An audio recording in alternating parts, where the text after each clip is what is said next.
Don't you know that this coronavirus shit is actually fucking real and people are getting sick from it and dying? Do you care? Of course not. Because you're a selfish fucking twat. You don't care if you get sick and you don't care if you get other people sick. How fucking stupid, pathetic, brain dead, and incompetent can you be?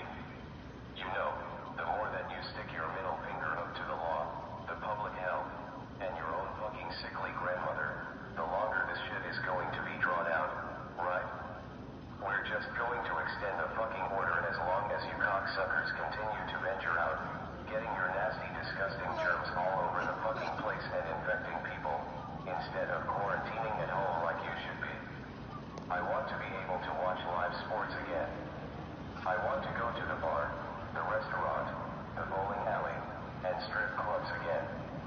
And as long as you disease-ridden fucks keep going out into the public, that is never gonna fucking happen. Everybody, including your mom, knows that you don't cover your coughs.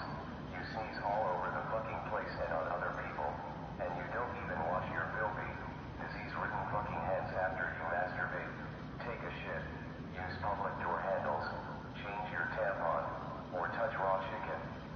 I hope to God that you don't plan on ever reproducing. Because your fucking little bastard spawn would be twice as inbred, lipless, inane, imbecilic, profoundly dumb, brainless, trivial,